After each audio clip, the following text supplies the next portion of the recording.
Hola, profe, buenas tardes. Hola, ¿qué tal? Buenas tardes. Buenas tardes, Consuelo. Espero estén bien. Voy a grabar la clase, así es que voy a decir el protocolo de inicio. Esta es la clase de ecología para ingeniería civil ambiental Maya Antigua. Es la clase del jueves 2 de julio. Tengo que entregar algunas noticias de interés público. Creo que se los he dicho en otras oportunidades, pero lo repito ahora ya que prácticamente nos va quedando un mes de clases. Primera noticia, que la guía de autoaprendizaje número 7 queda fuera de la evaluación, prueba 2, porque ustedes no van a tener acceso al documento. El documento forma parte de un libro, Ecología para Ingenieros, pero no hay una versión electrónica del libro, hay una versión en papel, y esa versión en papel, a pesar que hay un número razonable de copias para la cantidad de alumnos, la biblioteca está cerrada y por lo tanto no tienen acceso ni ustedes ni yo. Intenté que la biblioteca me prestara el libro, pero se complicaron entero.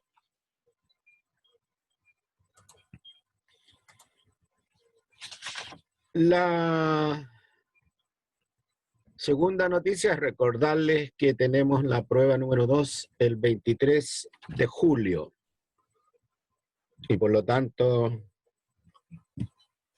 entramos en tierra derecha para la preparación de esa prueba. El 16 de julio es día feriado, día jueves feriado. Y el término de clase, según mi registro, es por allá por el 4 de agosto.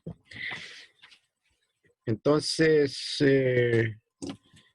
estamos un poco pillados de tiempo y vamos a tener que marchar un poquito más rápido. ¿Alguna pregunta, comentario?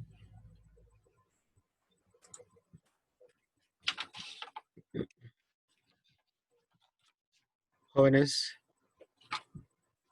pregunta, comentario. No, profe. ¿No? Bien. Me llegó un comunicado, entre paréntesis, me llegó un comunicado de la Facultad de Ingeniería, donde hay varias carreras que están en paro online. ¿Ustedes no?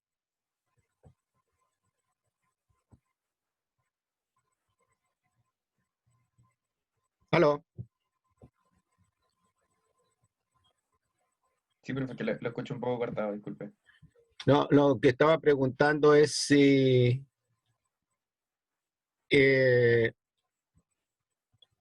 ustedes están en paro o no están en paro.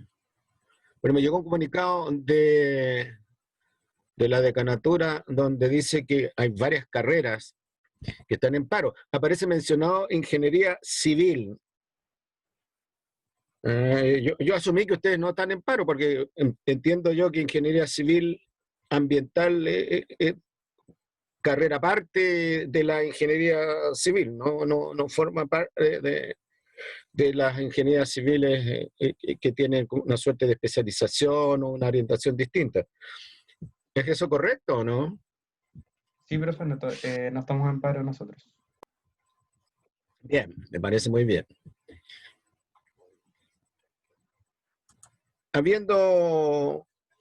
No habiendo otra pregunta, vamos a ir entonces a la materia. Es muy poco lo que nos queda por tratar respecto de la prueba 2 y en ese sentido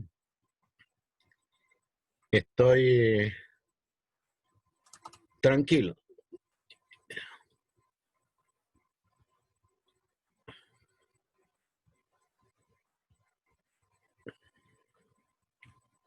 Veamos, veamos.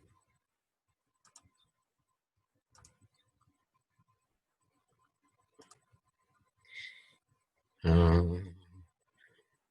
esto que aparece en la pantalla ahí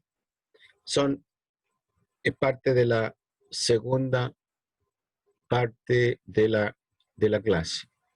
Entonces, esta es la primera parte de la clase. ¿La ven ahí? ¿Bien? ¿Jóvenes?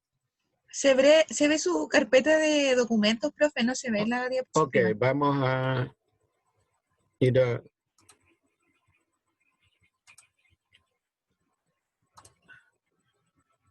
Ta, ta, ta, ta, ta.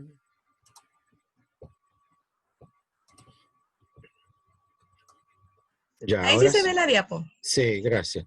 Bueno, este tema lo habíamos estado analizando en la clase del martes y les dije que nos quedaba una colita, que yo necesitaba más tiempo que el tiempo que nos estaba dando esa colita, porque había un tema que necesitaba hacerlo, tratarlo con más calma. Pero ese es el contexto del dinamismo ecosistémico representado por flujo energético, los ciclos biogeoquímicos, los eventos, la asociación y la estabilidad. ¿Cuáles son las conclusiones más relevantes? Que en un ecosistema la energía fluye de manera lineal o de manera reticular. Sin embargo, siempre el flujo es unidireccional. Frente a la pregunta si los ecosistemas son sistemas cerrados o sistemas abiertos respecto a la energía, ¿no es cierto? A nivel global, a nivel ecosférico, la ecosfera es un sistema abierto desde el punto de vista de la energía. Entra energía en forma de energías electromagnética proveniente del Sol y sale energía fundamentalmente en términos de calorías. Cuando hay mucha de la energía radiante que llega del Sol, al llegar a la atmósfera inmediatamente se refleja el espacio exterior, no penetra hacia la superficie donde estamos nosotros y el resto de los seres vivos viviendo. En cambio, los ciclos biogeoquímicos es el movimiento de los elementos que constituyen la materia viva, y estos ciclos a nivel ecosférico son cerrados, porque no hay salida de materia al espacio exterior, pero a nivel de ecosistema son abiertos, igual que la energía. Eso quiere decir que puede llegar materia desde el exterior de un ecosistema distinto, por ecemplo, a un ecosistema específico. Esa materia se procesa y se puede ir hacia otro ecosistema. Entonces, a nivel de ecosistema, estos sistemas son abiertos tanto desde el punto de vista de la energía como desde el punto de vista de la materia. Pero lo que hay que tener presente como gran idea es que los elementos ciclan y se llaman biogeoquímicos porque en algún momento de su ciclo pueden formar parte de los sistemas biológicos, en otra parte de los sistemas geofísicos, en otra parte de los sistemas geoquímicos. Los eventos están referidos a fenómenos naturales que van desde el nivel de población hacia arriba y que generan una suerte de inestabilidad del ecosistema. En este momento, por ejemplo, nosotros estamos enfrentados a la pandemia causada por el coronavirus. Ese es un evento y ha generado estabilidad. Ahora, como estamos hablando del ser humano, esta estabilidad no solo está generada sobre la salud del ser humano desde el punto de vista biológico, sino que también el evento está generando una inestabilidad socioeconómica o sociocultural. La sucesión tiene que ver con el cambio del ecosistema a lo largo de las décadas. Ya, no es un cambio anual, como lo vemos en las estaciones nosotros de primavera a verano, de verano a otoño, otoño a invierno, sino que es un cambio de un tiempo más largo y que lleva a que un ecosistema sea reemplazado por otro. Aquí actúan fuerzas naturales y fuerzas antrópicas, origen en la actividad del ser humano. En los últimos años, digamos a partir de la revolución industrial, las fuerzas antrópicas son más frecuentes en esto de la sucesión ecológica. Pero de vez en cuando, ¿no es cierto?, la naturaleza nos pega un remesón fuerte, nos sacude para hacer evidencia que las fuerzas naturales en algún momento son mayores que las fuerzas antrópicas. De nuevo el ejemplo del coronavirus.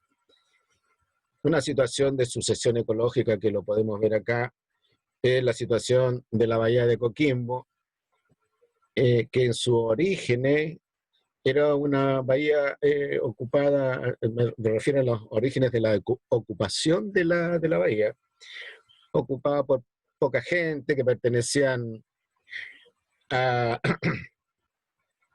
grupo humano conocido como los changos, y que era muy poca gente, que tenía sus cabañitas en distintos lugares, sobre todo cargaba hacia Coquimbo. Y vivían de la pesca, de la extracción de marisco, del borde costero. Y eso fue antes de que llegaran los españoles, durante el tiempo de la colonización española, de sus inicios de la colonización española. Por eso que a los coquimbanos, dicho sea de paso, le dicen despectivamente los changos, para uno de los grupos humanos que existió acá. Pero ahora ustedes vean La Serena. El resto del territorio de la bahía de Coquimbo, bueno, estaba ocupado por dunas, ¿no es cierto?, una playa que durante las bajas mareas quedaba al descubierto, ¿no es cierto?, las arenas, durante las altas mareas quedaba cubierta, eventualmente cuando había temporales el mar podía llegar hasta donde es ahora la línea del tren o la carretera, pero todo ese sector ahora está ocupado por habitaciones, construcciones, grandes edificios. Entonces cambió la fisionomía, el aspecto del paisaje de tiempos coloniales a tiempos modernos. Todavía quedan por ahí algunos espacios naturales muy intervenidos que a veces la gente los usa como basurales, o bien la gente lo usa ahí para construir cabañas con propósitos turísticos. Quedan algunas parcelas agrícolas. Yo recuerdo que hace muchos años había parcelas que cultivaban flores, de tal manera que para el 1 de noviembre muchas de esas parcelas estaban llenas de flores. Todo eso ya ha cambiado. Ese es un ejemplo de sucesión. Esta sucesión se le llama sucesión secundaria porque ha sido iniciada por el ser humano a partir de un ecosistema que ya existía. Y después el tema de la estabilidad. Los ecosistemas presentan mecanismos de estabilidad. Generalmente estos mecanismos son de retroalimentación negativa.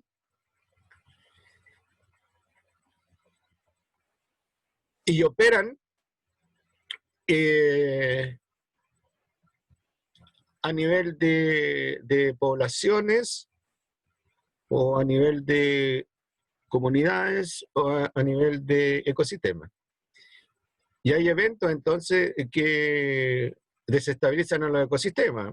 Bueno, de nuevo el tema del coronavirus, nosotros que vivimos en un territorio que frecuentemente está sujeto a terremotos, ahí hay otro factor de inestabilidad.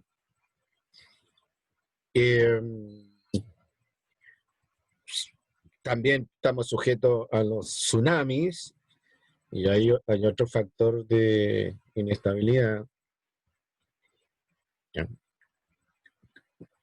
Desde tiempos geológicos al presente, la estabilidad de los ecosistemas se ha ido haciendo más precisa. Si nosotros nos vamos a tiempos geológicos iniciales, desde cuando comenzó la vida, en esos años, los ecosistemas, los que existían, eran absolutamente inestables, estaban sujetos a erupciones volcánicas y a catástrofes de ese calibre. De manera que ya a la vida le costó mucho poder avanzar, porque cuando iba avanzando, bueno, que estaba sujeto a un evento de carácter catastrófico y recibía los impactos producto de ese evento, y seguramente quedaba reducida en algún rincón de la naturaleza hasta que de nuevo se dieran las condiciones para comenzar a expandirse. Y vean ustedes, ¿no es cierto?, en el tiempo actual, que la vida está repartida por prácticamente toda la Tierra. Entonces nosotros en este momento, comparado con épocas geológicas pasadas, estamos en un periodo relativamente estable. Y esta estabilidad es lo que ha ayudado a que nosotros alcancemos la civilización que tenemos. O sea, en un territorio inestable, sujeto permanentemente a terremotos, por ejemplo, mucho más que la frecuencia de los terremotos que tenemos acá en Chile, o terremotos de mayor intensidad, jamás el ser humano podría haber construido grandes edificios, grandes carreteras.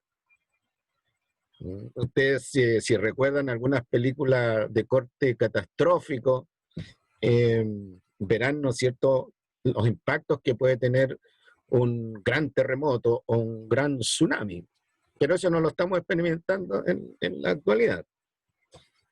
Eso no quiere decir que no lo vayamos a experimentar en el futuro. Esa es una de las preocupaciones que tiene la gente que piensa en torno a esto, porque cada vez nos hemos ido acercando a los límites de sustentabilidad de la Tierra. Entonces, con este preámbulo, esto ya lo discutimos, nos vamos a ir al tema de los ciclos. Se me ocurre que el ciclo del agua ya lo analizamos.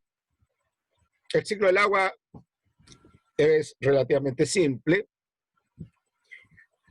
En este ciclo están envueltos principalmente procesos físicos, como la evaporación, la condensación, la escorrentía, la infiltración.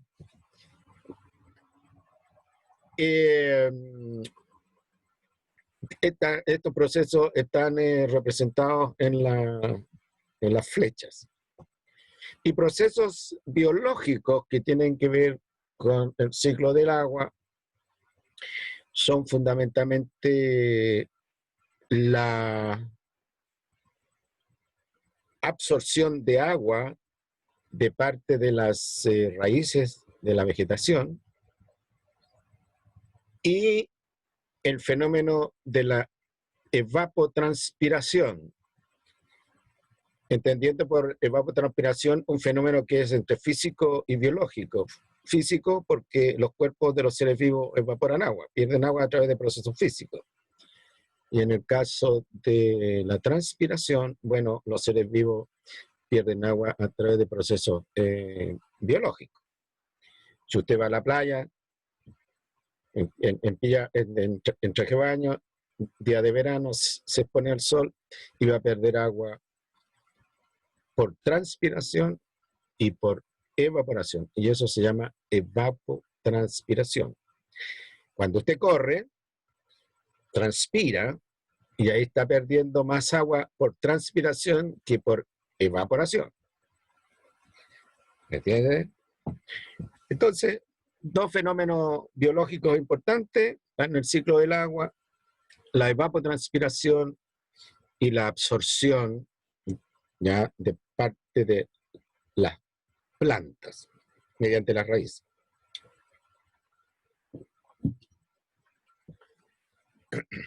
El ciclo del agua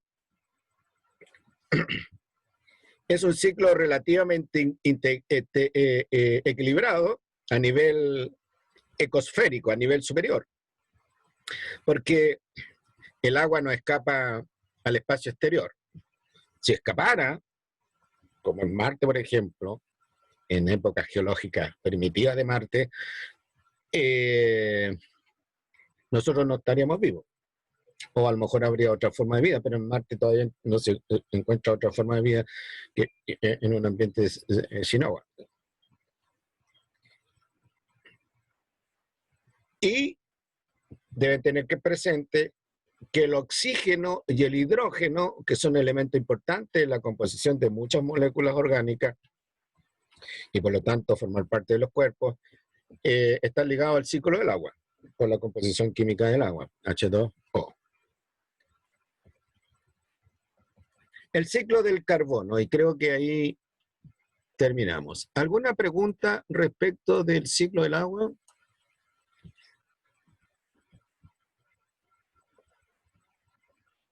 Bueno, desde el punto de vista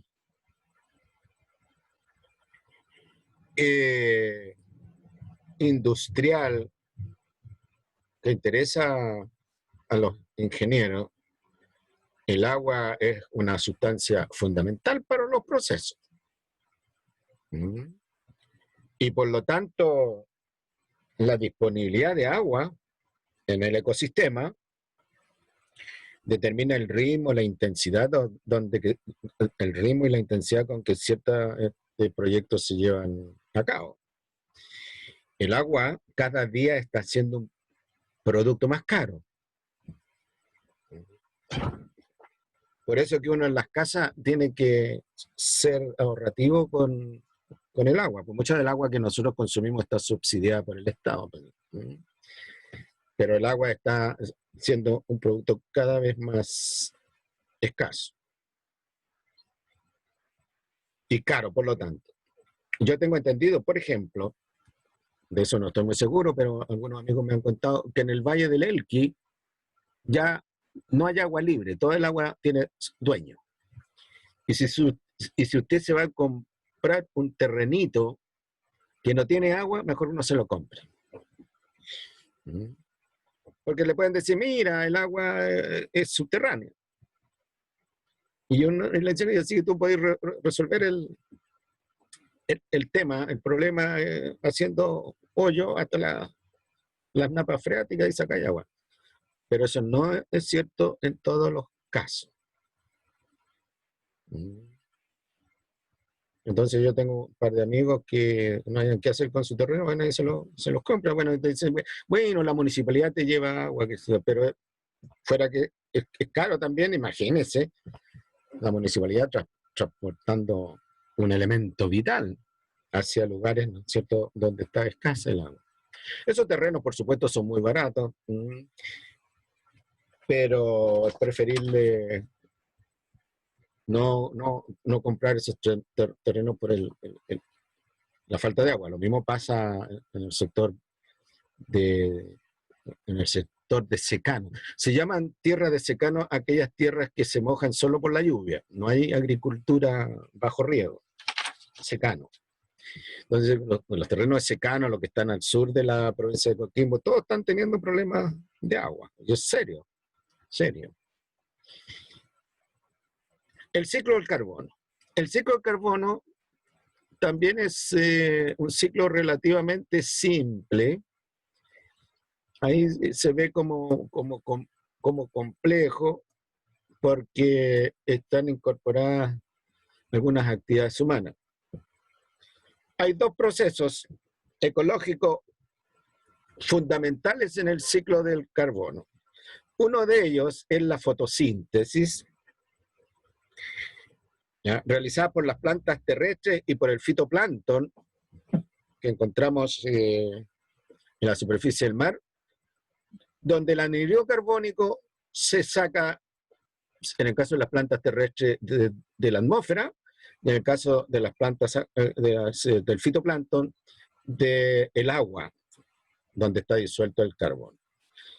¿Ya? Y el carbono, con la ayuda del hidrógeno, ¿ya?, más la energía, el anhídrido carbónico, con la ayuda del agua, más la energía solar, se transforma en hidratos de carbono y ahí se empieza a construir el cuerpo de las plantas. El cuerpo de las plantas queda disponible para la cadena, queda disponible en la cadena trófica o en la trama trófica a los animales. Y cuando los animales metabolizan estos compuestos ricos en carbono, en el elemento carbono, mediante el proceso de combustión biológica, que se llama metabolismo, con la participación del oxígeno, que se incorpora al cuerpo cuando nosotros inspiramos, eliminamos el anhídrido carbónico al exterior.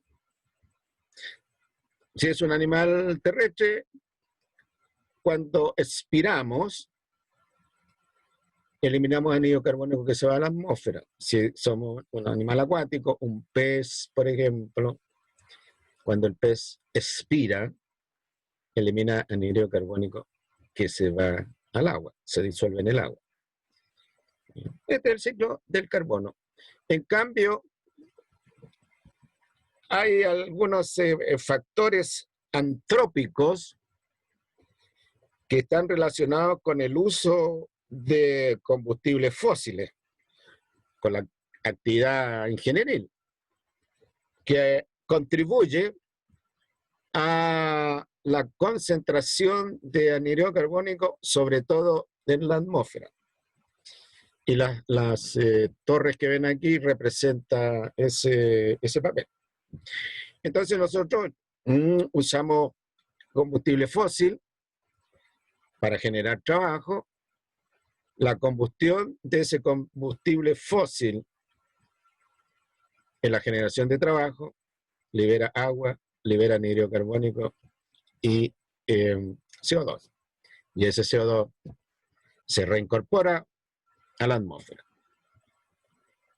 Lo mismo pasa cuando usamos el auto, cuando usamos cualquier combustible, cualquier instrumento, implemento domiciliario que nos facilite el trabajo.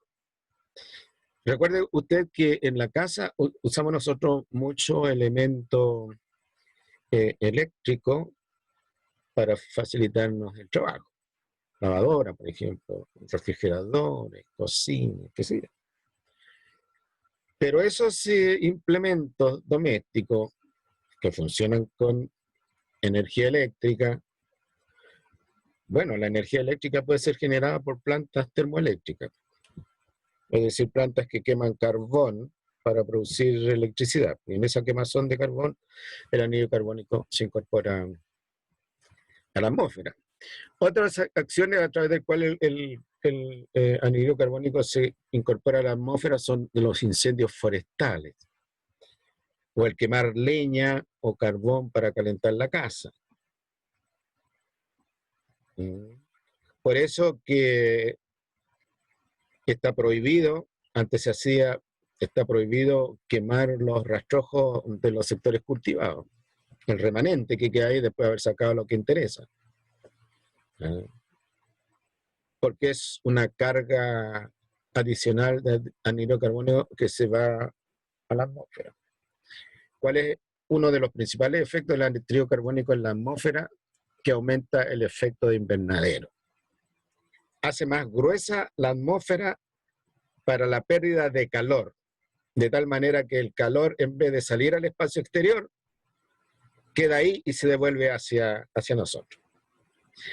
Le llaman efecto invernadero porque es el mismo efecto que genera el vidrio al interior de un auto.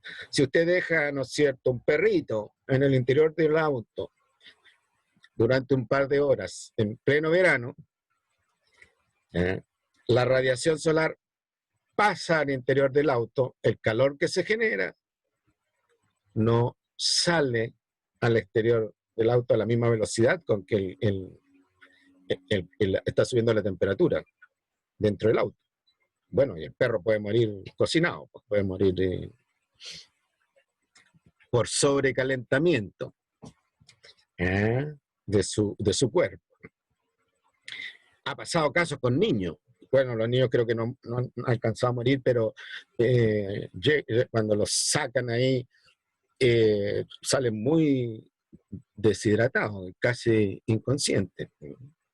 Y los padres se han ido de multa de parte de la justicia, porque eso está en estos momentos prohibido, dejar niños y perros o gatos, qué sé yo, estos animalitos domésticos en interiores de vehículos que quedan expuestos al sol durante mucho tiempo. Creo que se murió, a un pobre señor se le murió la guagua, se le quedó olvidada la guagua que tenía en el interior. El hombre andaba muy estresado, qué sé yo, anduvo con la guagua para arriba y para abajo, y después se fue a trabajar y se le quedó la guagua en el interior del auto. Bueno, ese es el efecto invernadero. ¿Cuáles son los reservorios de carbono? O bien los compartimentos donde se acumula carbono. Bueno, los sedimentos marinos, los sedimentos de los grandes lagos. Piense usted que el fitoplancton, el zooplancton muere, los animales, peces mueren, los mamíferos marinos mueren, las aves mueren y se produce una lluvia que cae hacia el fondo marino ahí, y ahí se queda. Hasta que viene, ¿no es cierto?, un movimiento tectónico o una corriente profunda que después suba en alguna parte de su trayectoria y al subir arrastra los sedimentos a la superficie. Y ahí se nutre la superficie, que es donde se realiza la fotosíntesis, la producción primaria. Después tenemos rocas carbonatadas, como el caliche, por ejemplo, acá el carbonato de calcio.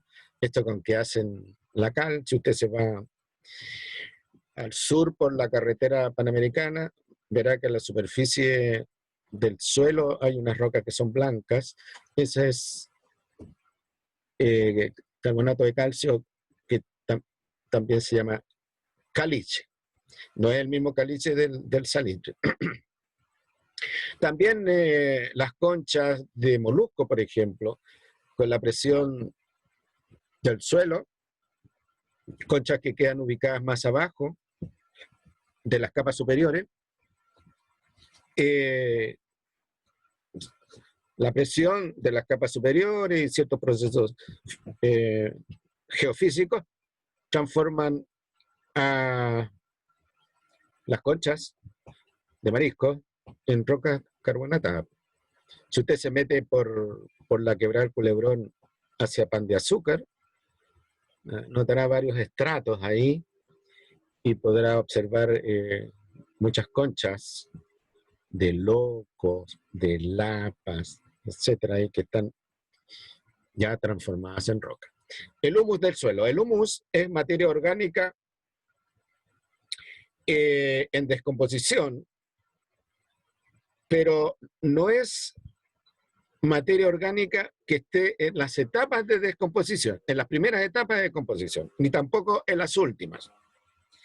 El humus es una de las primeras etapas de la formación de carbón.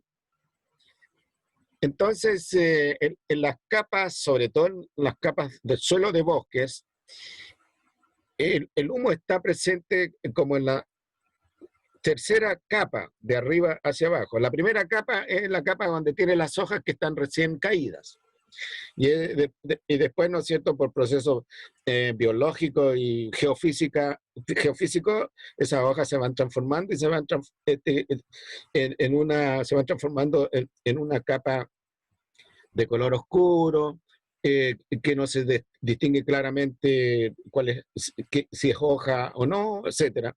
En cambio, en las capas superficiales se distingue claramente la hoja, pero más abajo también por la presión y la actividad de bacterias, eso se hace una masa orgánica indiferenciada.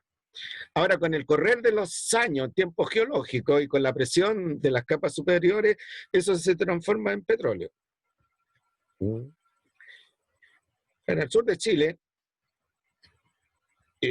hay varias zonas que son ricas en humus, que le llaman turberas, y se comercializan, a pesar que se han ido generando normas que regulan la comercialización de este material, porque la sobreexplotación agota estos depósitos y cumplen otras funciones en el ecosistema, como por ejemplo retener agua, pues son verdaderas esponjas. A veces aquí en el supermercado venden un material muy especial, bueno, le llaman humos también, donde uno puede poner plantas de jardín o plantas macetero. Después tenemos la biomasa fósil, representada fundamentalmente por el petróleo, el carbón de piedra. Bueno, pongámosle también el carbón el carbón vegetal. La biomasa en pie se refiere a los cuerpos de los organismos, particularmente los árboles de 30, 40 metros, tienen una tremenda biomasa fresca. Cuando se produce, por ejemplo, un incendio forestal, toda la energía acumulada en los cuerpos de estos árboles se consume. Queda liberada, pero a diferencia del proceso biológico de combustión, de liberación de la energía, un incendio forestal libera violentamente la energía acumulada en el tronco del árbol, en el follaje del árbol, a veces hasta las raíces. Es más extraño, es menos frecuente eso, las raíces. Por eso que después rebrota, o sea, la parte superior visible del árbol puede quemarse absolutamente y a los años después, ¿no es cierto?, rebrota, porque la raíz no ha sido tocada. Pero eso es este reservorio de carbono. Por supuesto que la selva amazónica, por ejemplo, las regiones tropicales tienen una gran cantidad de reservorio de carbono en forma de biomasa fresca. Y finalmente tenemos la atmósfera, cuyo principal forma de carbono es el anhidrido carbónico. También hay monóxido de carbono, pero lo fundamental ahí es dióxido de carbono. ¿Cuáles son los desajustes del carbono?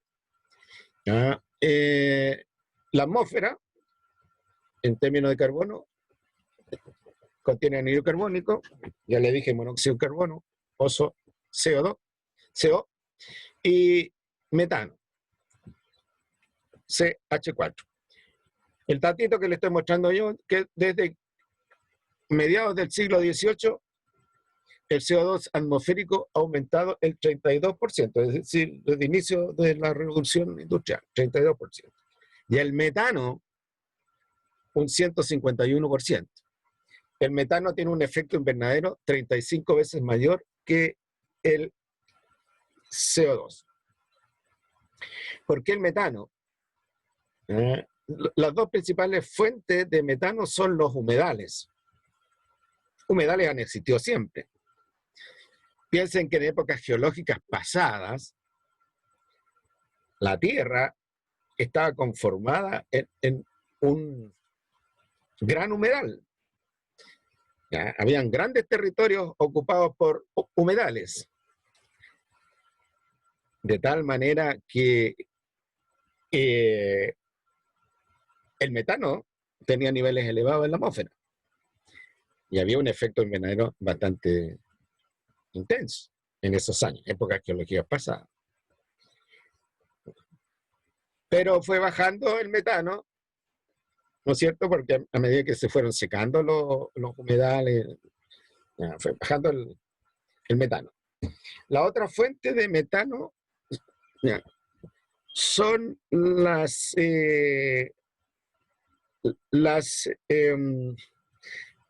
fincas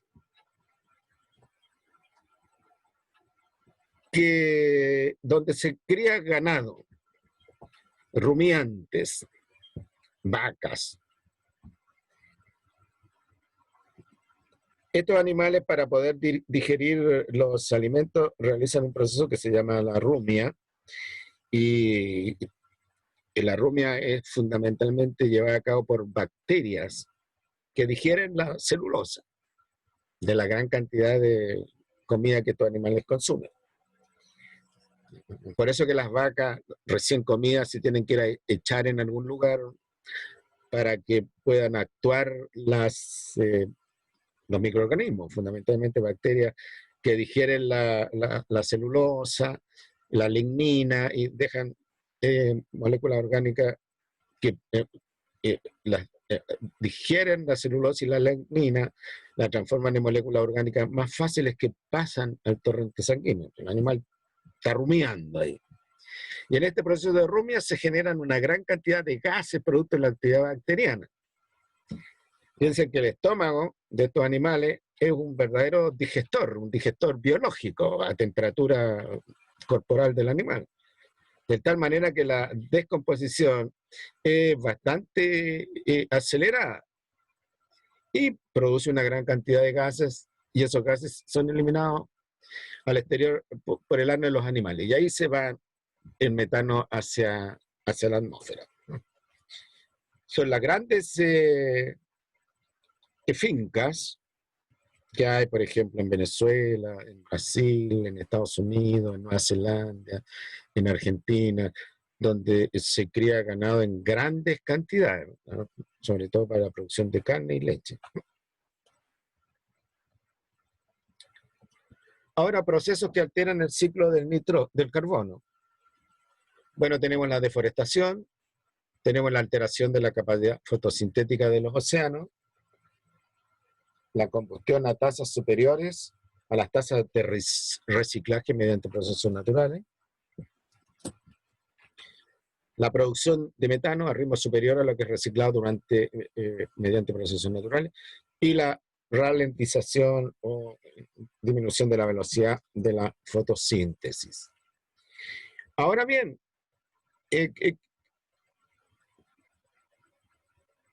la actividad ingenieril, en algunos casos muy particulares, puede verse comprometida con la alteración de la capacidad fotosintética de los océanos, pero sí la deforestación. Tampoco la actividad ingenieril, ¿no es cierto?, a menos que la tomemos en forma masiva, va a combustionar fuentes de energía que liberan anhídrido carbónico a tasas superiores a las tasas de reciclaje mediante procesos naturales. Si nosotros sumamos a nivel mundial todo lo que contribuyen a la actividad ingenieril, claro que la supera.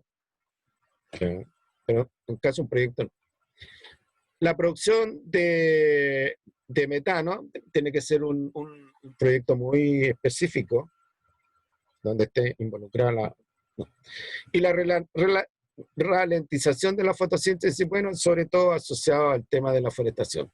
Por eso que los proyectos, hay mucha sensibilidad, digamos, de los que aprueban los estudios y la declaración de impacto ambiental, de cuánto del ecosistema donde se va a llevar a cabo un proyecto va a ser deforestado, va a ser matorral talado. Si estamos en el sur de Chile, a lo mejor no es tan relevante a como estuviera acá en la zona, porque aquí la zona es tremendamente importante, la vegetación. no solo porque nos gusten las plantitas, pues, ¿eh?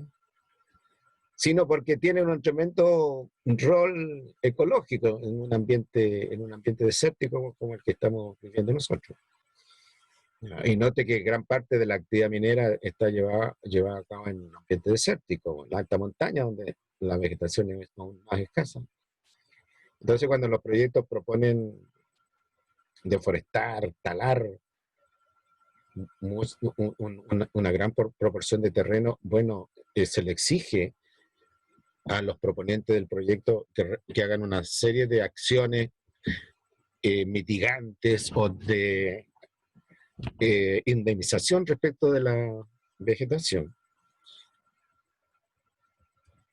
Tiene que tener presente que cuando se tala la vegetación se altera el ciclo del agua, aumenta la erosión, se altera el hábitat de animales, el alimento de animales, etcétera, y además se puede alterar el alimento de animales que son importantes para el ser humano, por ejemplo, cabra, ganado, vacuno, ovino, porcino, asnales, caballares, etcétera. El ciclo del nitrógeno. El ciclo del nitrógeno es un ciclo más complejo que los otros dos. Es un ciclo más afinado. Por supuesto que el nitrógeno es importante para la constitución de muchas moléculas orgánicas, sobre todo las proteínas y los ácidos nucleicos, donde está la información genética. Ya nosotros, el cuerpo nuestro está constituido en base a proteínas. Mientras los hidratos de carbono, por ejemplo, son la fuente de energía para que nosotros podamos hacer trabajo, bueno, el nitrógeno es la fuente de moléculas que conforman nuestro cuerpo. Nos dan el tamaño, por ejemplo, y tienen la información genética. En el ciclo del nitrógeno hay procesos físicos, procesos biológicos y procesos químicos involucrados. ¿Cuáles son los procesos físicos? La precipitación de nitrógeno cuando se produce la lluvia. O la precipitación de nitrógeno cuando se producen las tempestades eléctricas. Proceso físico.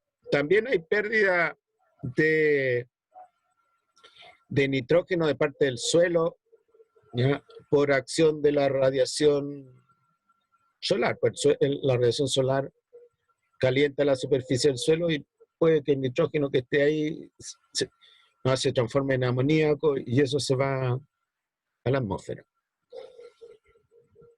La participación biológica del ciclo del nitrógeno tiene que ver con la síntesis de moléculas ricas en nitrógeno a partir del componente básico en la forma en que las plantas consumen el nitrógeno, utilizan el nitrógeno.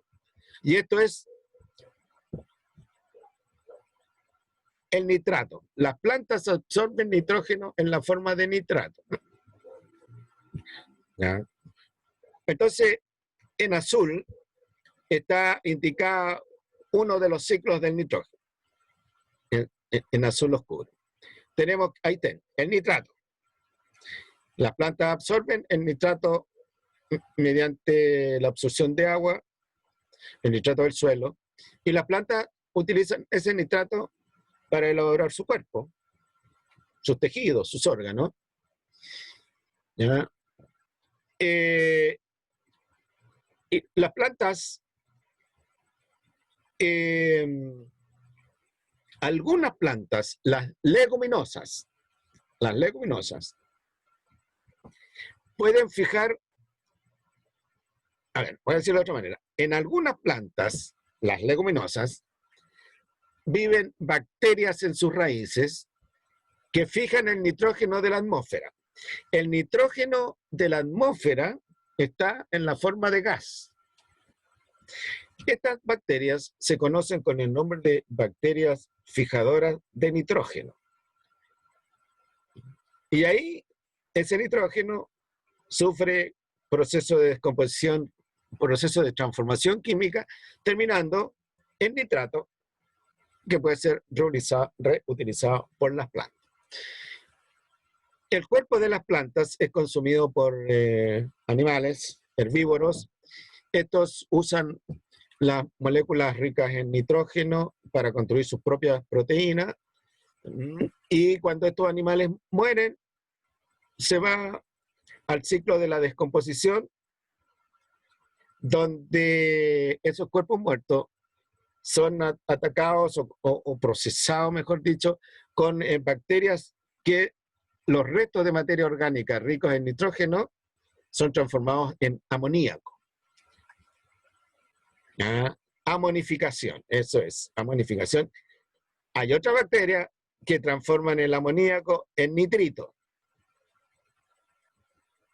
Y otra bacteria que transforman el nitrito en nitrato. Y se cierra el ciclo también.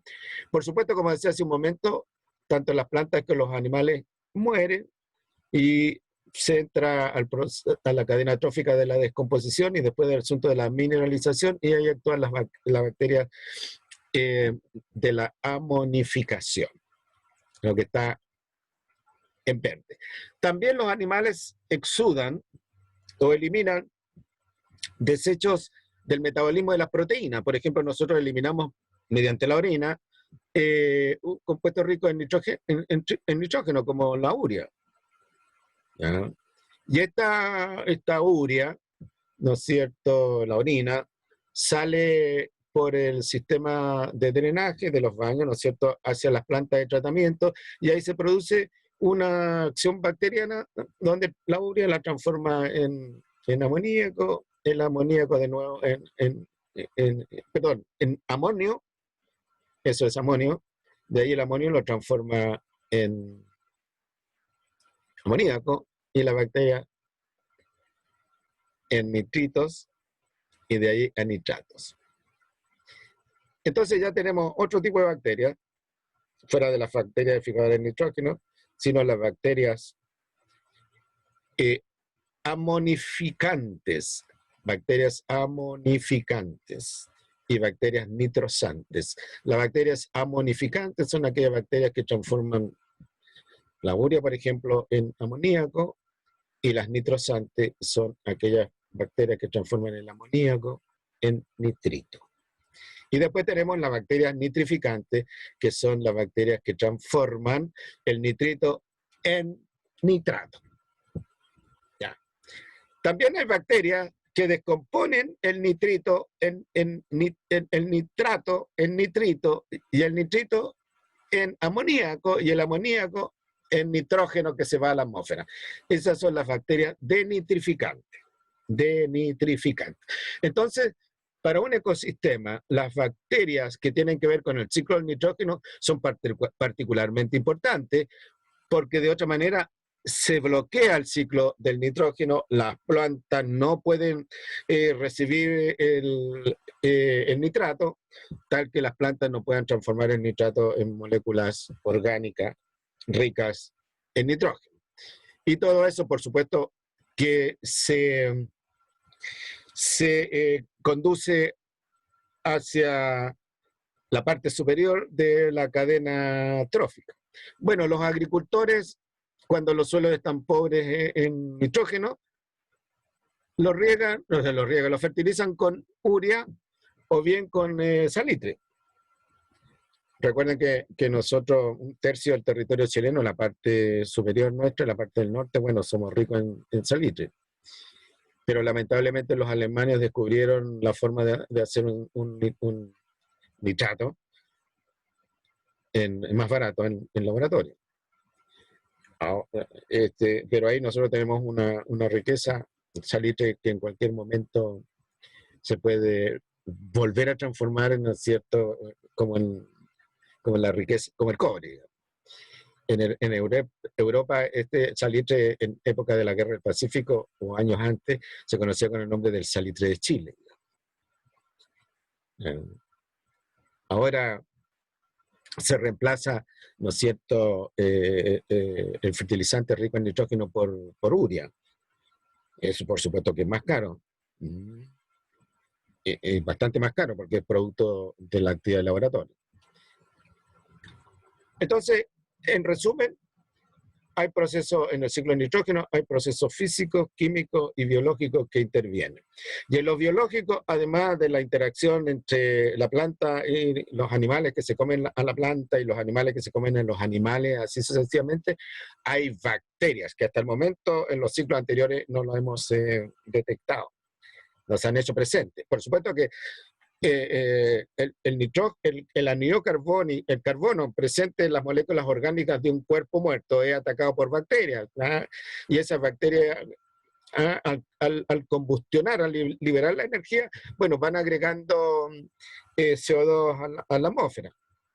Pero aquí hay transformaciones que son relevantes, que forman parte del ciclo, como la fijación del nitrógeno por las bacterias fijadoras de nitrógeno, la denitrificación, dice en otras palabras, la transformación de nitrito y amoníaco en nitrógeno atmosférico que se va, y la acción de las bacterias amonificantes que transforman el amonio en amoníaco. Si hay un proyecto que va a alterar, por ejemplo, el pH del suelo donde estas bacterias actúan, bueno, se va a bloquear el ciclo del nitrógeno. Reservas del ciclo del nitrógeno. La atmósfera, aproximadamente un 79% del nitrógeno está en la forma de gas, N2. Hay algunas trazas de óxidos de nitrógeno, ¿no es cierto?, y de amoníaco, pero 79% no deja de ser. Ahora, cuando usted inspira aire, inspira nitrógeno. Cuando usted expira aire, expira nitrógeno. A nivel del mar, eso no le produce nada, ningún problema. Pero si usted se va en un gran lago, algunos metros bajo la superficie del lago, o bajo la superficie del mar, bueno, la presión del agua genera algunos problemas sobre el nitrógeno presente en la sangre. Si usted sube muy rápidamente, el nitrógeno presente en la sangre sale rápidamente en formas de burbuja, entonces la sangre empieza a circular con burbuja. Y esas burbujas pueden provocar severos daños al sistema nervioso. Es lo que le llaman la enfermedad del buzo. Por eso que lo recomendable, cuando usted baja algunos metros, caso de un rana, etc., lo haga con relativa calma, porque si lo hace rápido, se le puede producir ese fenómeno.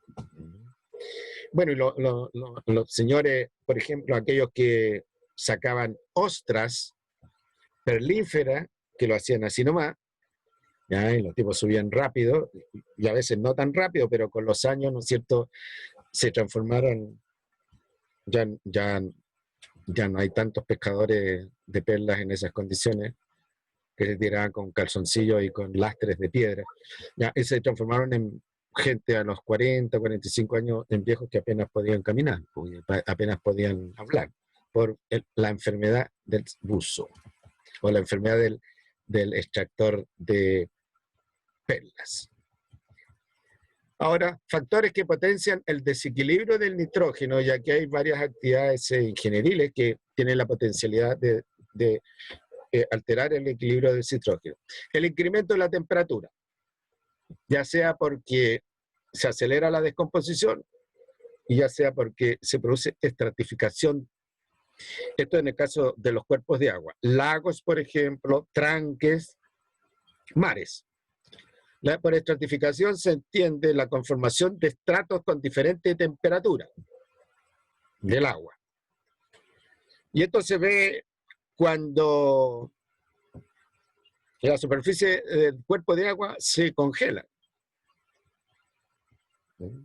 La superficie del cuerpo de agua está congelada, o sea, a temperatura de 0 grados, pero abajo el agua está líquida, no está congelada. En algunos casos, la temperatura, bueno, se espera que en condiciones de no congelamiento de la superficie del agua, se espera que las capas superiores sean más cálidas que las inferiores, por ejemplo. Pero si cerca de los sedimentos hay mucha actividad bacteriana, las capas inferiores van a ser de temperatura más alta que las capas superiores. Sobre todo si las capas superiores están expuestas a vientos helados, por ejemplo, a un clima de invierno. Después tenemos los aportes de nutrientes nitrogenados, los fertilizantes ricos en nitrógeno, sobre todo cuando se hace abuso de ellos. Las aguas residuales sin tratamiento, por ejemplo, cuando los desechos orgánicos de los sanitarios llegan al mar sin tratamiento, o llegan a un lago sin tratamiento. Y finalmente, como decía hace un momento atrás, la ganadería intensiva. Antiguamente, cuando se empezó a explotar los bovinos en grandes cantidades, bueno, la gente, los dueños de estos grandes fondos que ya son industrias, digamos, industria de la carne, qué sé yo, no hallaban qué hacer con las pilas de caca que se les juntaban. Bueno, ahora eso ya está afortunadamente, no aquí en Chile, sino en el extranjero, eso ya está afortunadamente ya está reglamentado y ellos tienen que disponer un reciclaje de ese material o bien asegurar, ¿no es cierto?, que ese material va a ser dispuesto en algún lugar donde no contamine el ambiente, que llame a moscas, llame ratones, pájaros que se alimentan de caca, o no contamine el agua subterránea. Después, materia orgánica, general, como las aguas residuales, como hablábamos en el caso anterior, y los detergentes. Los primeros detergentes ya eran ricos en fósforo, ricos en nitrógeno, y bueno, cuando el agua rica en detergente llegaba a los ambientes acuáticos que los recibían, producían proliferación de algas. Y la proliferación de algas microscópicas, baja calidad de las aguas. Las aguas a veces no se pueden tomar. No lo puede tomar el ser humano, no lo puede tomar el animal, no puede ser usado en riego, porque tienen sustancias tóxicas. Ahora, si es turismo, la gente tampoco se puede bañar en esas aguas, ¿no? Porque producen alergia, y bueno, también existe el riesgo de los tóxicos que hay en el agua producidos por estos microorganismos. Después tenemos el incremento de zonas anóxicas. Anóxico es la condición de sin oxígeno o de poco oxígeno. Por ejemplo, las profundidades del mar, las profundidades de lagos profundos son generalmente zonas anóxicas, porque no llega la radiación solar hasta abajo, no hay fotosíntesis, el movimiento de los sedimentos es poco que introduzca oxígeno al sistema, entonces son zonas anóxicas. Ahora, hay descomposición, pero descomposición a cargo de bacterias anaeróbicas, bacterias que funcionan en ausencia de oxígeno. La descomposición no es muy completa, ¿no? La descomposición más completa es mejor más completa, digo, llevada a cabo por bacterias aeróbicas, bacterias que funcionan en condiciones de oxígeno. Dentro de esto tenemos los arrozales, ¿no es cierto? Zonas donde están cultivados el arroz en grandes extensiones, en China, en Vietnam, en el sudeste asiático. Un paisaje característico de ver un chinito con el sombrero de chinito trabajando ahí en la plantación de arroz. La estratificación, a la cual hacíamos comentario recién, y la eutroficación. La eutroficación es un proceso de sucesión ecológica donde las aguas van perdiendo transparencia y calidad,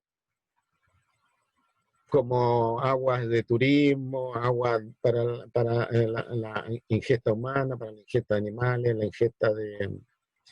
la ingesta tampoco se pueden usar en la industria porque son aguas que tienen muchos microorganismos en suspensión. Profe, disculpe, ¿Sí? las aguas pierden transparencia y qué más había dicho que se quedó como pegado.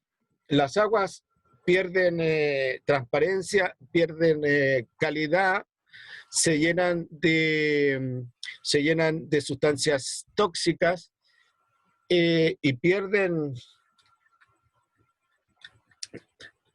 aumentan su densidad, aumentan su viscosidad. ¿Ya? Yo prefería así. Yo no sé si ustedes han ido al tranque La Paloma.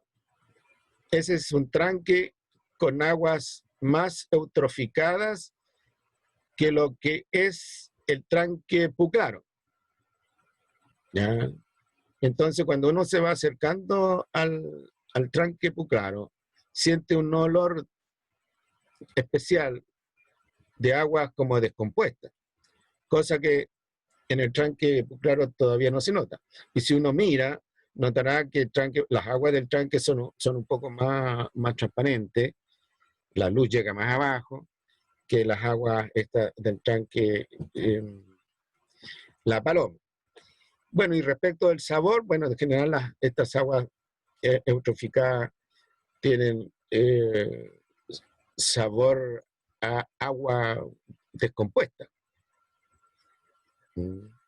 Yo no sé si ustedes han pasado la experiencia para tomar agua en los sectores rurales, agua que la gente tiene acumulada en tambores, que no es lo mismo que tomar agua de la llave.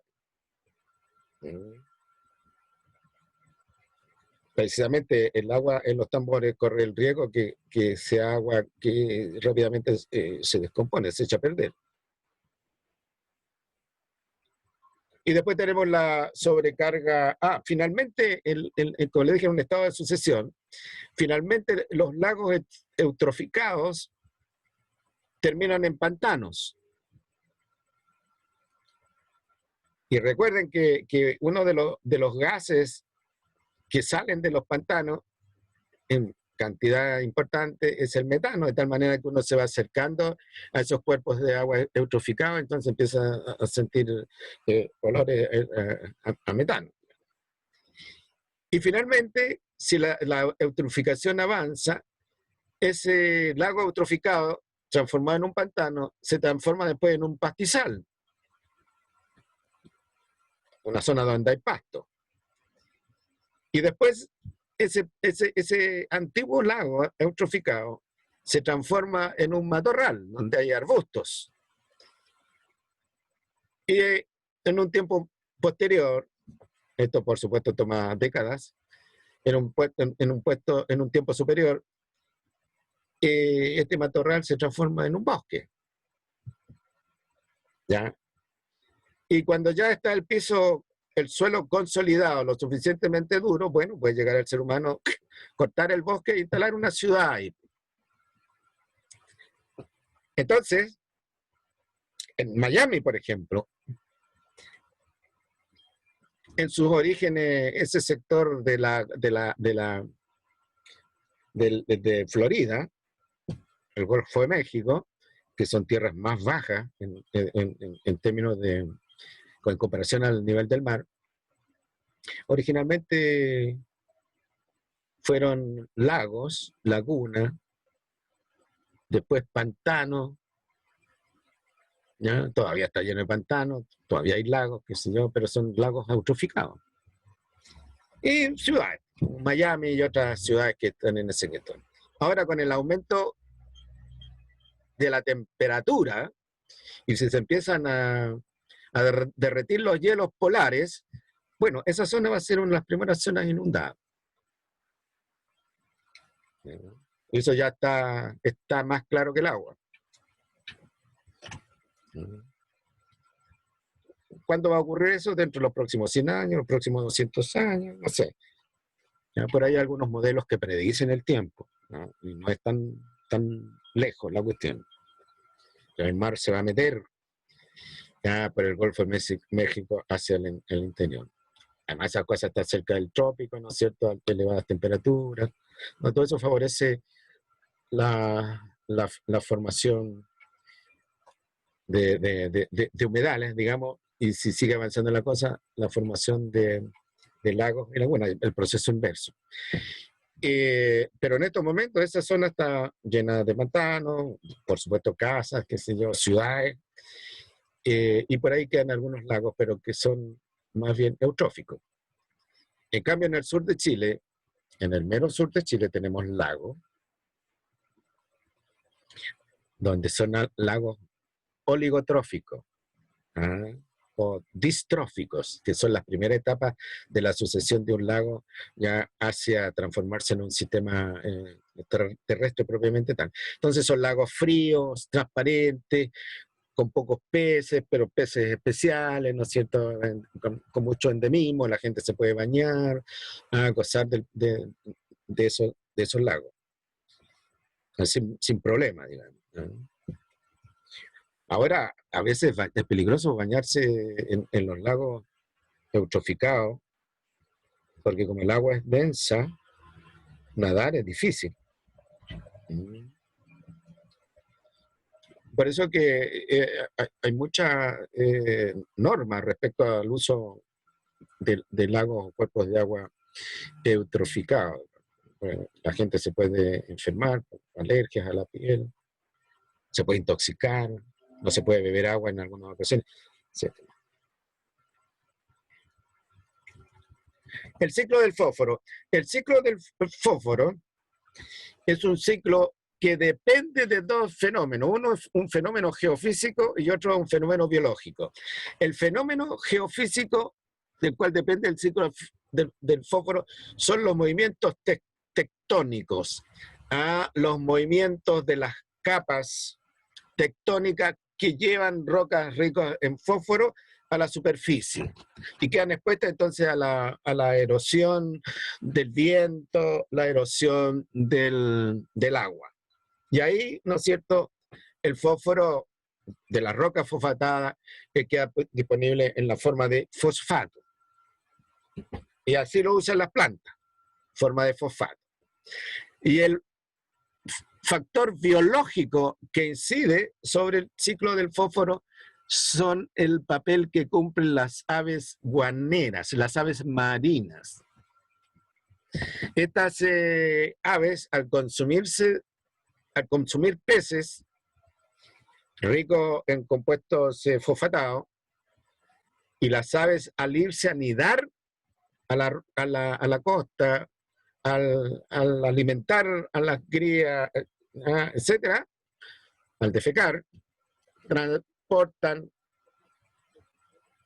materia orgánica rica en fósforo, la depositan sobre la roca o donde están parados los animales, y ahí se recupera el fósforo en la forma de fosfato, quedando utilizable para las plantas de nuevo. El ciclo del fósforo puede demorarse varios años en cerrarse, porque depende de movimientos tectónicos, o bien de corriente marina que arrastran los sedimentos, los llevan a la superficie y eso fertiliza en la superficie, actúa la actividad del fitoplancton, bueno, y la cadena trófica, de nuevo, los peces, las aves guaneras se alimentan de los peces y se llevan los compuestos orgánicos ricos en fósforo, defecan y queda ahí el animal, y queda el fósforo puesto. Bueno, Estos animales no orinan. ¿Ah? Al defecar, ¿no es cierto? La fe que el animal tiene generalmente una parte blanca y eso corresponde a compuestos ricos en fósforo. Chile, el norte de Chile y el norte y el sur del Perú, sobre todo el sur del Perú, hay una serie de islas y en esas islas anidan millones de pájaros, aves marinas. Y eso ha generado en el sur del país, del Perú sobre todo, las famosas minas de guano, las llamadas guaneras. Incluso tuvieron cierto rol en la guerra del Pacífico. Entonces nosotros los chilenos también nos queríamos apropiar de las aves guaneras, además del salitre. Pero ahí no pasó a mayor. Entonces ahí hay una mina, o sea, imagínense, va a ser una mina, o sea, hay un gran depósito de guano de ave marina, como arriba de la roca, como para que la gente tire palas y acarree, ¿no es cierto?, el material en carretilla o en saco. Y las goletas que hay que van a buscar son islas chiquititas, pero aquí hay varias, y en un mar complicado. Ahora, ¿por qué se da ahí? Porque la corriente de Humboldt a la altura del norte de Chile y el sur del Perú sube a la superficie, arrastra los sedimentos, fertiliza el agua, se acelera la producción de materia orgánica, de nuevo, fitoplancton, zooplancton, peces, aves marinas, etc. Y hay cientos, miles de aves marinas que anidan ahí. Bueno, si ustedes han visto los documentales de las aves marinas, se podrán cuenta que no estoy exagerando cuando digo cientos, miles de aves marinas, ¿verdad? A veces se cubre el cielo con la cantidad de pájaros adultos, pájaros juveniles, que están buscando entrenarse para la búsqueda de su alimento. Este es un ciclo que se puede bloquear si las aves marinas, ¿no es cierto?, están de alguna manera impedidas de cumplir su función con la velocidad y en la cantidad que se espera para que el ciclo funcione. Por lo tanto, los terrenos agrícolas son enriquecidos con agroquímicos, fertilizantes, elaborados en laboratorio, abonos ricos en fosfato, productos químicos ricos en fósforo. Es caro este asunto, porque todo lo que sea artificial hecho en laboratorio es caro. Y como comprenderán ustedes que estas minas ya también no van quedando mucho de ellas. Y por supuesto que están protegidas por ley en el caso del Perú. Ahí tenemos, esto como complemento nomás para que la clase no sea tan latosa. El guanay, el pato guanay, ese que viene de vez en cuando acá y que está protegido por ley y que ha quemado árboles con las fecas que son fuertes y le comunican un olor especial al sector donde están los patitos y son bulliciosos. Después el piquero común, otro pajarito, ave mejor dicho, y el pelícano peruano. Esas son las aves guaneras. Hay historias bastante interesantes respecto del guano, ¿no? El ciclo del fósforo, no se impresionen porque aparece mucho detalle, ustedes lo van a tener que ver después con más calma.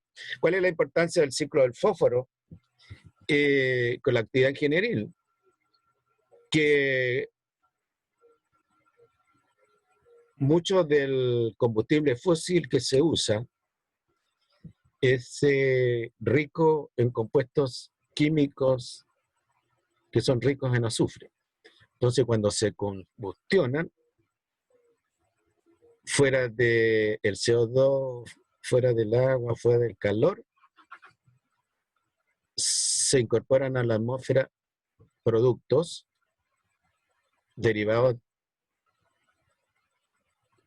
ricos en azufre derivados de la combustión.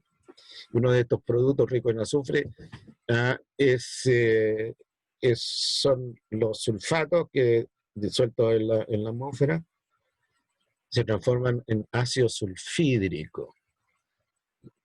Y este ácido, ácido sulfúrico. Y este ácido sulfúrico es tremendamente ácido que cae con la lluvia, cae con la nieve, etcétera, generando la famosa lluvia ácida.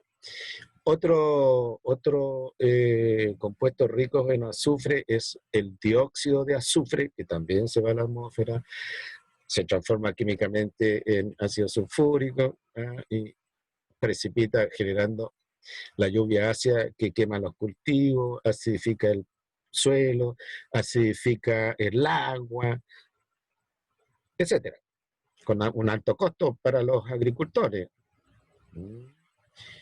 Y también cuando hay ciertos procesos industriales, se produce lo que se llama el drenaje ácido. ¿Ya? Y ese drenaje ácido obviamente contamina el agua superficial, contamina el agua subterránea, generando problemas severos en la calidad del agua. Por eso que muchos procesos, sobre todo asociados a la minería, son muy cuidadosos con el ácido, con el drenaje ácido, y toman las providencias del caso cuando se encuentra que hay un proceso que está produciendo drenaje ácido para evitar, ¿no es cierto?, que el agua conteniendo conteniendo sustancias químicas ricas en azufre se vaya pendiente abajo, pues empieza a contaminar cultivos, agua que beben los animales domésticos, los animales silvestres y que puede ver la gente. Ahora, una fuente natural de óxido de azufre son las erupciones volcánicas. Ahí tienen un volcán. Y una vez cuando era estudiante en la universidad, fui en una expedición al norte y llegamos a un pueblito que se llama Ollagüe, que está justo en la frontera con Bolivia. Y en la parte montañosa de esa zona había un volcán que tiraba humarola, esa que ustedes están viendo en la lámina. Y por supuesto que había una precipitación de azufre sobre el pueblo. Y uno olía azufre y después te sacabas la ropa en la noche y la ropa pasaba azufre, el pelo pasaba azufre. Obviamente que ese es un contaminante que para uno que es citadino le genera un mayor efecto alérgico, ¿cierto? Que es lo que le puede generar a los lugareños, la mayoría de ellos bolivianos o chilenos ya acostumbrados a estar a los 3.000, 4.000 metros de altura. Y ciertamente que la inspiración de azufre, porque abajo del cerro habían pilas de azufre, pues el mineral amarillito es bonito, brillante, pilas de azufre. Había una planta azufrera arriba, que también contribuía a la lluvia de azufre, que recibía el poblado. Pucha, la corta la vida, pues sí, esa cuestión, son moléculas que al disolverse ¿cierto?, en agua generan pH básicos y los pulmones no suelen tener un porcentaje alto de agua. El intercambio gaseoso entre nosotros y el medio ambiente se realiza a través de una capa de agua que tienen adicionado en los pulmones. Una capita de agua que tienen adicionado en los pulmones. Porque si hay demasiada agua en los pulmones, bueno, es una situación patológica. El dinamismo ecosistémico. Me quedan 5 minutos y voy a tratar de hablar del dinamismo ecosistémico. ¿Qué opinión tienen? ¿Sigo con el dinamismo ecosistémico a pesar de los 5 minutos o paro aquí? Acepto propuestas.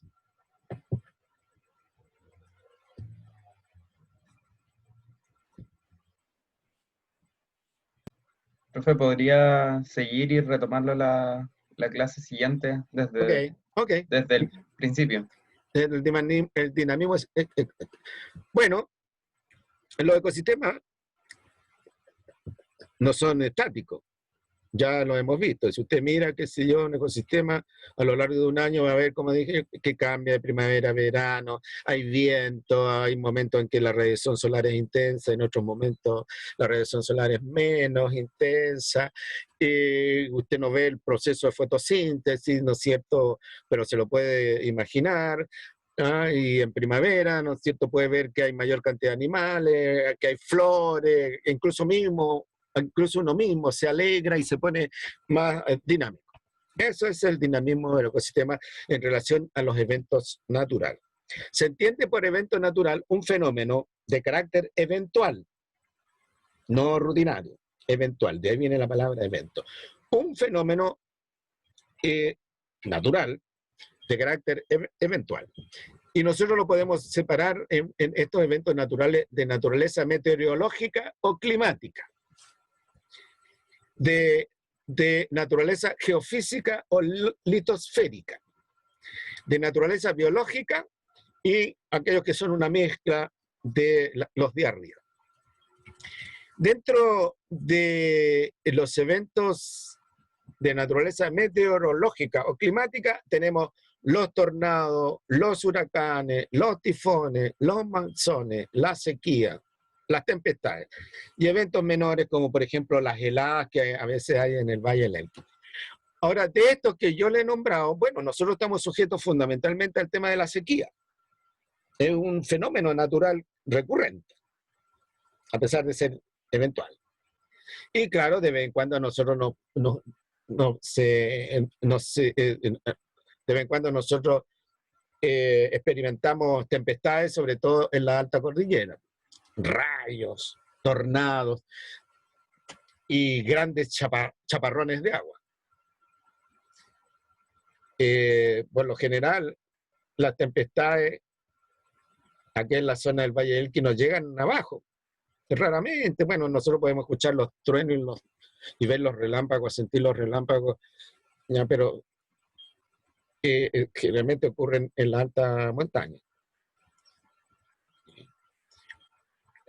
En años pasados, ¿no es cierto? Yo recuerdo que cuando era niño aquí había tempestades, ¿no? Acá arriba, en Coquimbo, acá arriba, digamos, no llegaba arriba, pero ya eso es cada vez más frecuente. Pero nosotros no estamos sujetos a huracanes, no estamos sujetos a tifones, a monzones. De naturaleza geofísica o litosférica, tenemos los terremotos, los tsunamis, las erupciones, las avalanchas. ¿Ya? Ahora, nosotros estamos sujetos a todos ellos, porque somos un país de montaña. Recuerden que les he comentado a usted que entre La Serena y el límite con Argentina, ya hay 200 kilómetros. De tal manera que si usted está parado en uno de los observatorios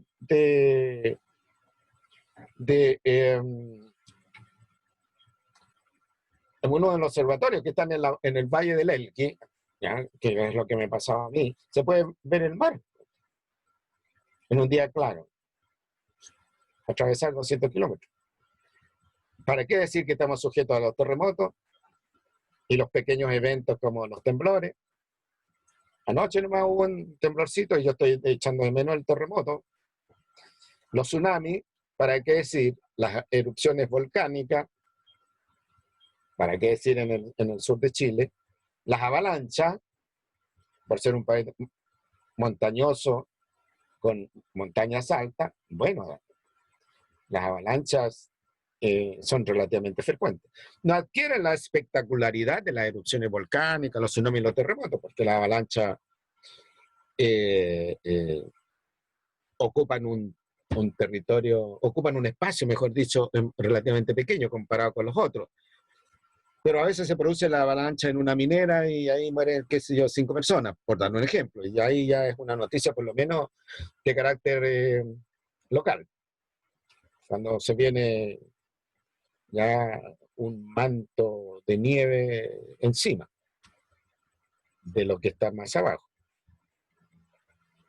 De naturaleza biológica tenemos las plagas, las episodias, las epidemias y las pandemias. Ahora estamos sufriendo una pandemia. No es algo frecuente, afortunadamente. Pero bueno, un poquito más frecuentes son las epidemias, que a veces tenemos epidemias de gripe, sobre todo en Santiago, que es un porcentaje importante de la gente, sobre todo los niños y la tercera edad, se enferma de gripe. Las episodias son enfermedades que afectan a los animales, particularmente animales silvestres. Por ejemplo, una enfermedad viral mató a un porcentaje importante de ratones silvestres. Incluso estas enfermedades, las episodias, se han usado para controlar ratones y liebres. Bueno, en las cuevas de donde viven los animales se tiran gases que tienen estos agentes biológicos, virus o bacterias, y los animales entonces adquieren la enfermedad, pues como viven todos achoclonados. No siguen la distancia social recomendada, mueren. Han sido criticadas porque siempre hay un riesgo humano que el agente viral o el agente bacteriano pase al ser humano. Y después tenemos las plagas, ¿no es cierto?, que son las que afectan a la vegetación. Las plagas de ratones también podemos decir que afectan al ser humano. Plagas de ratones que se están comiendo el arroz, por ejemplo, o el maíz. Plagas de garrapata que están atacando a los perros. Plagas de pulga que nos están atacando a nosotros. Plagas de langosta que se están comiendo el trigo, etc. Y bueno, y los mixtos son elementos menores que mezclan algunas de las cosas allá arriba, como los aluviones, las inundaciones, los incendios forestales y los aludes. Aquí tienen algunos ejemplos de eventos. Aquí tiene un evento maravilloso acá, que es migraciones de gansos. Aquí tenemos otro evento maravilloso, que son migraciones de cangrejos, que van a poner sus huevos en medio del bosque. Y aquí tenemos un evento maravilloso de langosta. Esta es una plaga que afectó África hace un poco tiempo atrás y apareció. Sucesión y estabilidad, y vamos a parar entonces ahí porque son las 4:05. Jóvenes, ¿me escuchan? Sí, profe. Sí. Ya, entonces vamos a llegar hasta acá. Me recuerdan que quedamos en el tema de eventos. Está ya prácticamente tratado, así que al final sucesión y estabilidad. Y después vamos a ver cómo planificamos en esa misma clase el término